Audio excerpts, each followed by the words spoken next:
Try not to cry, Brent sneered, smirking like he just won a goddamn Oscar for Best Corporate Backstabber. I hadn't even clicked into the investor call yet when he slid into the conference room like some sleazy soap villain.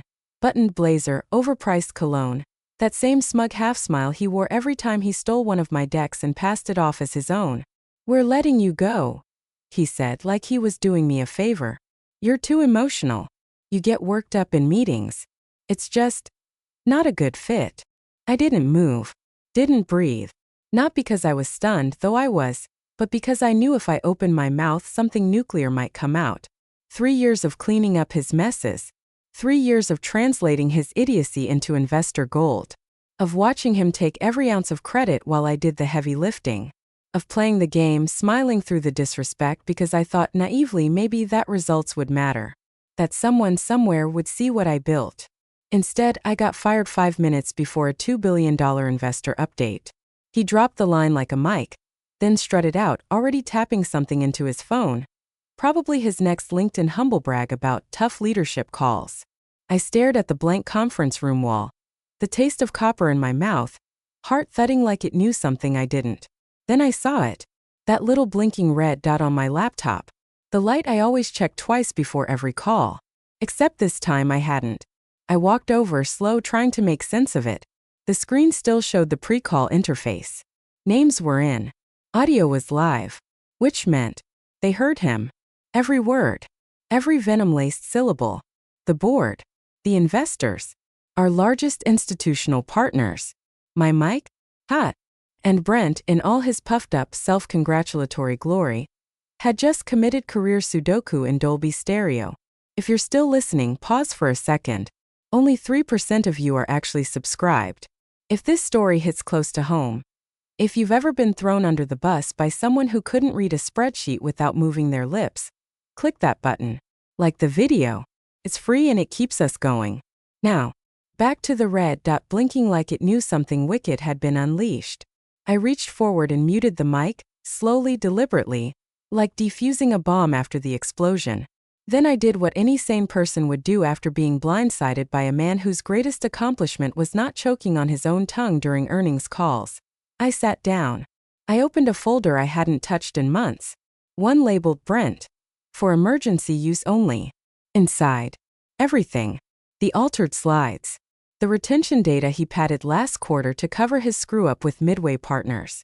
The fabricated secured government contract that had been dead in the water since July. And the kicker?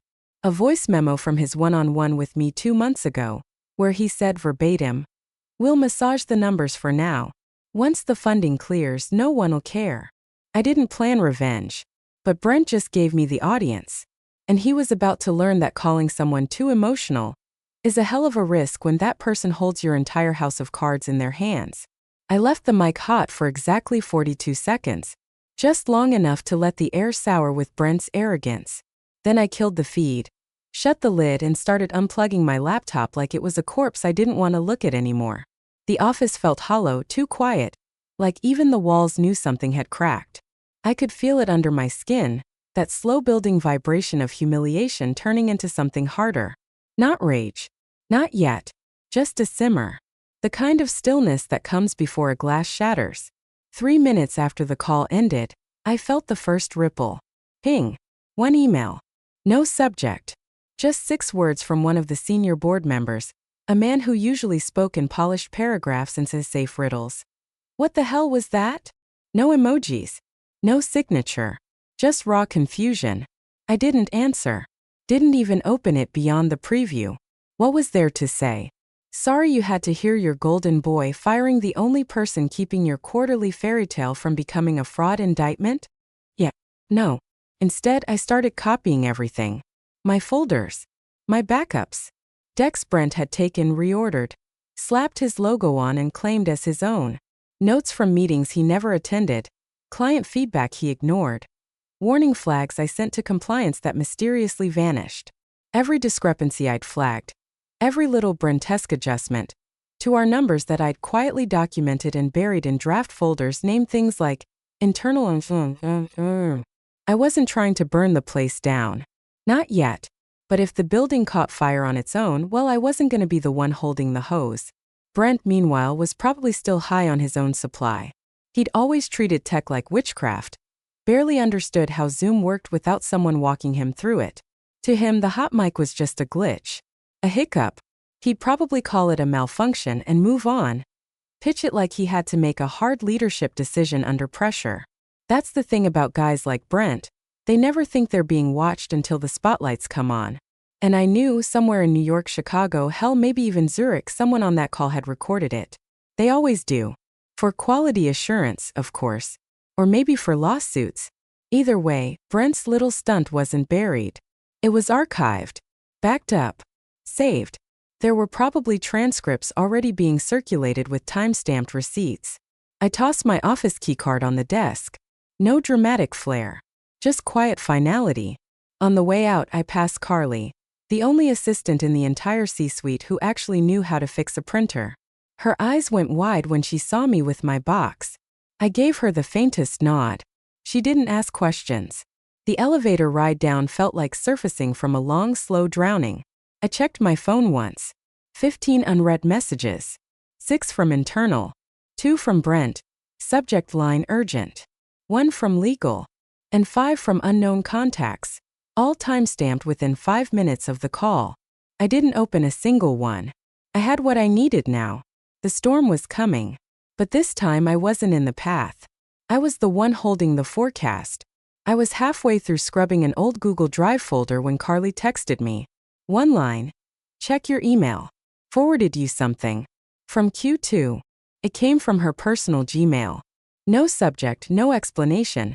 Just a zip file named FYI Brent. I opened it on my kitchen table, coffee long gone cold, heart still playing catch-up with the past 48 hours.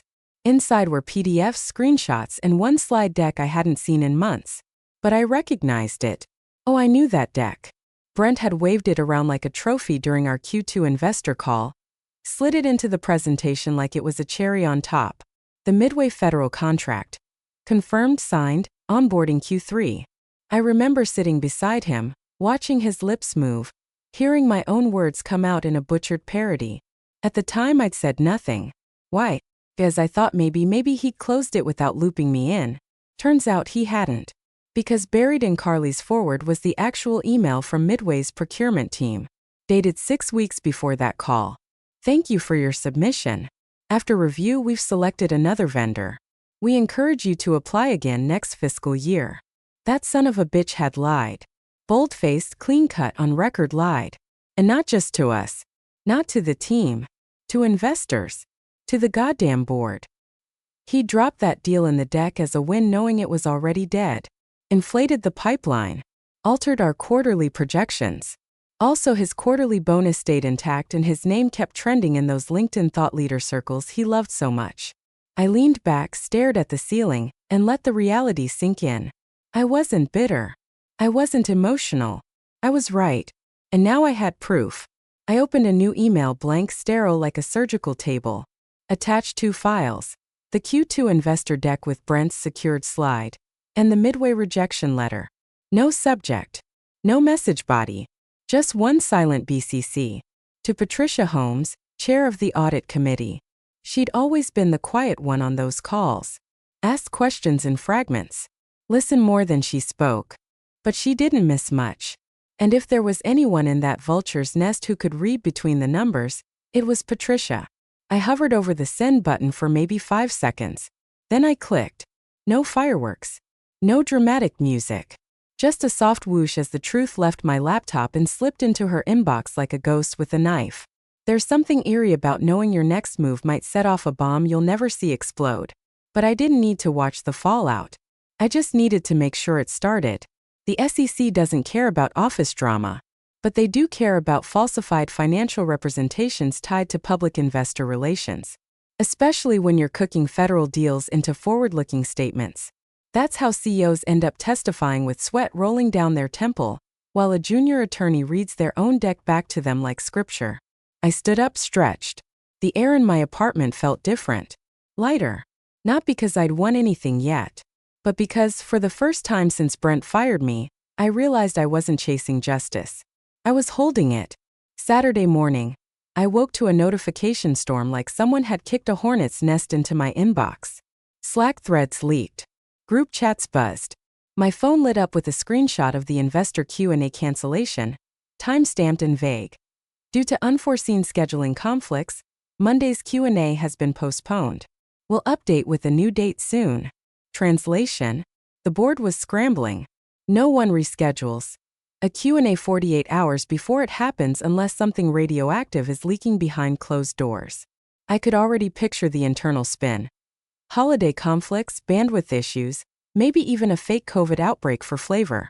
But I knew the truth, they'd seen the files. By noon, word started slipping through the cracks. Not public, not official, just whispers in email chains and third-hand texts. Routine review. Internal audit. Normal protocol. I even got one from a junior IR associate still at the company. She asked carefully if I'd heard anything about the Midway account. Said Brent had snapped during Friday's ops call and blamed comms failures for Q2's reporting confusion. It was already starting. The backpedal. The narrative rewrite.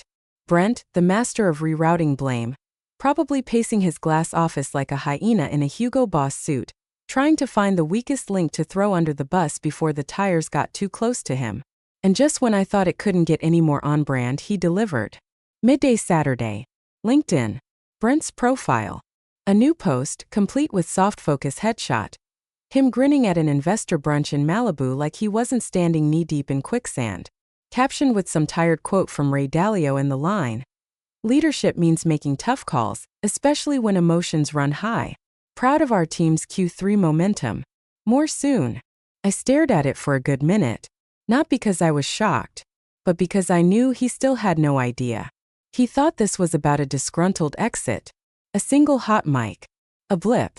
What he didn't see was the quiet machine already turning behind the scenes, chewing up his version of the truth, ready to spit it out as evidence.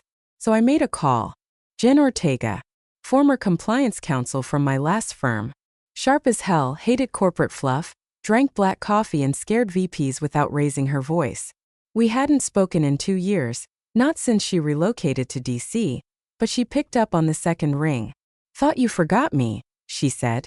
"Never," I replied. "Got a hypothetical for you. Company claims a federal contract is secured. Uses it in earnings materials. But the contract never closed and they knew it. That hypothetical enough for you?" She paused just long enough for me to hear her wheels spin. "You got documentation?" I sent it to the board. "Off record. But I need it on record. Not public. Not yet. Just safe." "I've got a data room," she said. "And 3 hours free. Send what you've got. I'll tell you what you're sitting on." That night I zipped the folder, new files added, labeled cleanly, cross-referenced, and encrypted it before sending. No fanfare. No revenge manifesto. Just facts. Bulletproof, time-stamped, boring as hell facts. Because I didn't want my job back. I wanted the record corrected. And Brent? He could post every damn quote he wanted. But the next slide deck he touched was going to come with footnotes he couldn't delete. By Monday morning, the temperature inside corporate legal had dropped to Arctic. An anonymous padded envelope landed on the desk of someone in compliance. No return address, but the postmark was local. Inside, a flash drive and a single sheet of paper with 4 words typed in bold, centered like a warning sign on a cliff edge. Review. Cross-reference. Time-stamped. That was it. No sender. No salutation. But what they found on that drive. It ripped the seams open. 2 folders. One labeled Board-Approved Q2, and the other submitted Q2, External.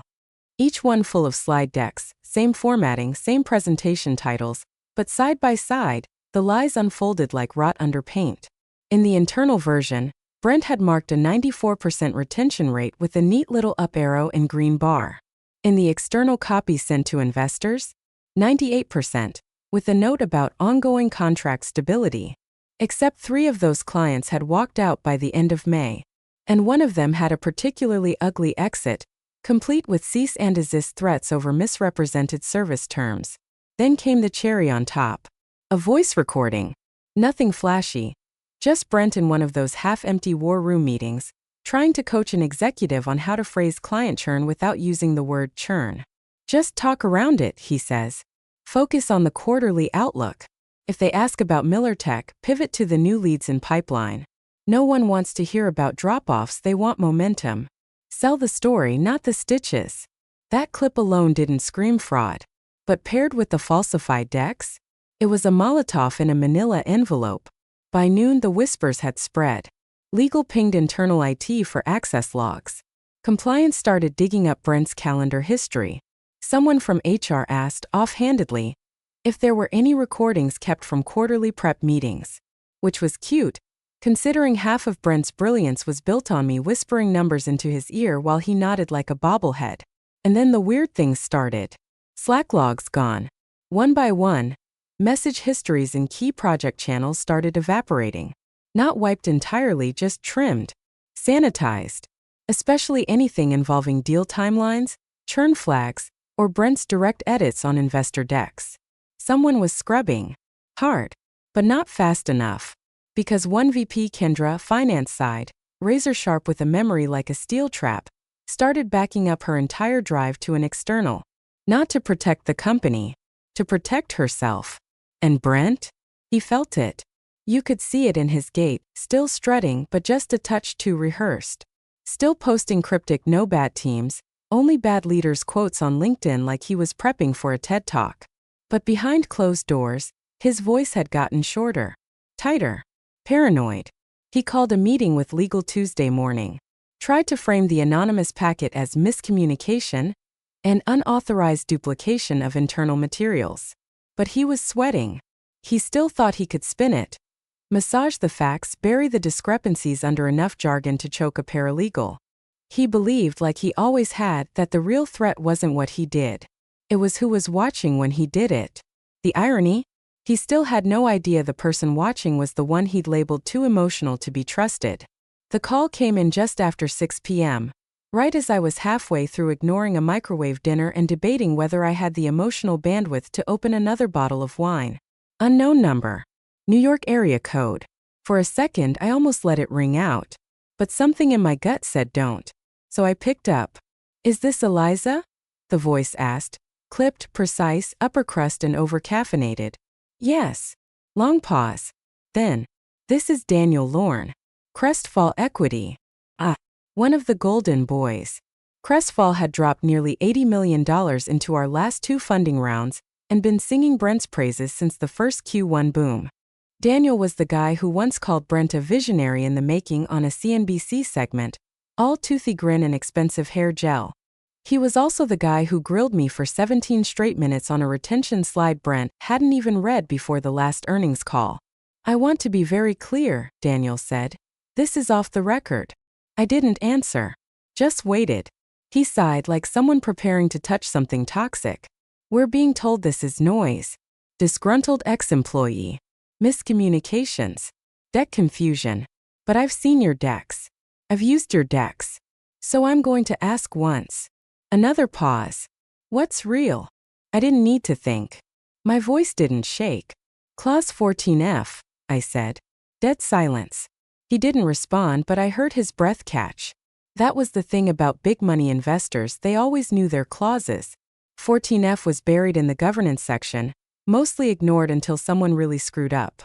It stated, in plain legalese, that any proven instance of material misrepresentation, especially regarding closed deals or financial projections, triggered an immediate investor override of executive control. In other words, lie on record and we take the wheel. He cleared his throat, quieter now. Are you saying? I'm saying check Q2's deck against the procurement rejections Midway sent. Then compare that to what Brent said in the call on June 14th. And while you're at it, have your compliance team pull the voice memo of him coaching ops to dodge turn questions. Another pause. This one longer. When he spoke again, his voice had changed. No more polish. Just ice. We'll be in touch. He hung up without a goodbye. I set the phone down slowly. No anger. No rush of vengeance.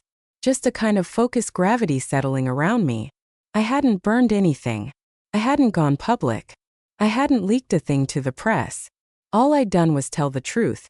To someone with enough money and enough legal teeth to sink it into the right throat. This wasn't about my job anymore. This was about fraud, about board control, about a man who thought being charming and loud could replace being competent and honest. And it was about to become very, very public. Brent walked into the boardroom like he always did, shoulders back, jaw set, the kind of smug confidence only a man who's never been truly held accountable could pull off. His suit was new navy, tailored sharp enough to slice through dissent, and his smile looked like it had been rehearsed in the rearview mirror of a Range Rover. He opened with a joke. Something limp about tech glitches, and how Zoom's always got a mind of its own. A few forced chuckles. One board member adjusted her glasses but didn't laugh. The others just stared. And Brent? He didn't notice. He never did. He pivoted hard into a soliloquy about difficult decisions, the changing dynamics of executive teams, and how emotion can sometimes cloud judgment. That's when I knew. He was using me as the scapegoat, the emotional ex-employee, the overreactor, the one who couldn't handle pressure. He even threw in a reference to our evolving investor relations strategy and team restructuring for growth. He talked for 12 minutes uninterrupted, until Patricia Holmes raised a hand. It wasn't dramatic. No table slam, no accusation.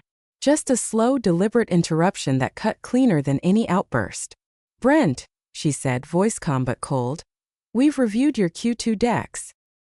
He faltered for a beat, then nodded with faux confidence. "Of course. Happy to clarify any. You stated the Midway federal contract was closed." He blinked. "Yes. At the time. It wasn't." Silence. Not a single breath.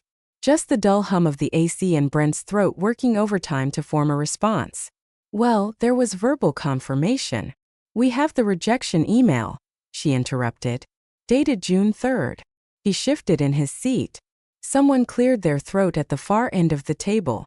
Then came the second blade. "Did you, or did you not falsify retention data from Q2? His eyes darted. Jaw twitched. "That's a serious accusation. I look, retention metrics are always fluid. We adjust. Did you adjust them before or after the churn was reported?" His voice snapped like a brittle twig. "Who even told you that?" And that's when Patricia leaned back, folded her hands, and delivered the line that cracked the entire performance in half. "You did," she said. "On a hot mic." The air shifted. Brent's mouth opened, then closed. His skin went pale under the LED lighting. Even his hair, usually perfectly coiffed, suddenly looked like a bad toupee trying to escape the scene. No one said a word. Not for a solid 15 seconds. Then the general counsel leaned in and slid a small folder across the table. Inside, transcripts. Every lie. Every edit. Every contradiction. There was no out now. Brent had walked in believing he could manipulate perception, spin a story, charm his way out of a grave. But the thing about hot mics? They don't need to argue. They just remember. The vote took less than 7 minutes. Brent wasn't even in the room when it happened. He'd been asked to step out after the transcripts were read aloud, verbatim, by the head of legal, who didn't so much as blink as she recited the line about massaging the churn numbers so the story stays positive. Her voice was steady, unemotional, clinical, like she was reading off a grocery list of ethical failures. When Brent returned, face flushed and breath sharp, the board chair didn't bother with pleasantries. Effective immediately. You are suspended pending a third-party audit. You are not to contact staff, access internal systems, or communicate with investors on behalf of the company. Legal will brief you on the scope of review and your obligations under the Executive Ethics Agreement. He opened his mouth to protest, but no sound came out, just a faint tremble in the jaw. The man who had once bulldozed meetings with his voice now stood there, blank, like a program that crashed mid-update. For the first time since I met him, Brent looked small. They had his badge deactivated within 43 minutes. By the hour mark, IT revoked his credentials, cut his email access, and locked him out of internal Slack. The smiling headshot vanished from the company's executive portal before most employees even knew what had happened. A formal statement followed. Effective immediately, Brent Aldrich has been placed on leave pending a third-party compliance review. We remain committed to upholding the highest standards of transparency. The usual corporate whitewash, but this time, everyone knew it wasn't just PR spin. There was blood in the water, and everyone who'd smiled too long, nodded too hard, or echoed his lines in meetings was now eyeing the exits like the building might collapse. Around 5:40 p.m. my phone buzzed. Unknown number again. But this time I knew who it was. "Hi, Eliza," said a voice I recognized from board meetings, soft, deliberate, always asking the questions Brent avoided. "I won't take much of your time. We're pulling together an interim committee. Would you be willing to consult during the transition?" It was a generous offer. A clean slate. Influence. Maybe even a pathway back into the role I'd built from the ground up. But I'd already started something else. Something quieter. Something that didn't require weekly fire drills or pretending Brent's LinkedIn platitudes had strategic value. "I appreciate the ask," I said, keeping my voice steady. "But I think the record's already speaking for itself." He didn't push. Just paused. Then said, "Well, thank you. For everything." I ended the call, closed my laptop, and stood at the window watching the skyline fade from orange to deep gray. No firework ending. No parade. Just a clean shift in gravity. The power wasn't in reclaiming a title. It was in proving what always existed underneath the performance: truth. Quiet. Unapologetic. But there was still one card left to play. Not for revenge. For clarity. 1 week later, a quiet ripple turned into a tidal wave. It didn't come from a press conference or a viral tweet. No dramatic exposé or anonymous leak to CNBC. Just a simple op-ed in a niche financial ethics journal, buried 5 scrolls deep on their homepage. No author. No company name. No photos. Just a title that hit like a scalpel to the jugular. Emotional instability or executive fraud. The risk of silencing the wrong voice. It read like a case study, surgical in tone but lethal in detail. Slide-by-slide comparisons between internal decks and investor-facing ones. Retention stats with footnotes. A 3-week discrepancy between a federal rejection email and a board presentation that claimed the deal was closed and onboarding. Each section time-stamped. Each document labeled with just enough context for anyone paying attention to recognize exactly what company and which executive it was about. It never said Brent. Didn't have to. Institutional investors recognized the Midway contract reference immediately. Compliance teams at 3 competing firms began circulating the article in internal channels, citing it as a training tool. One former shareholder quoted it in a LinkedIn post that quietly racked up over 40,000 views before the comments were mysteriously disabled. And then, just as silently as it started, Brent disappeared. First, from the company's executive page.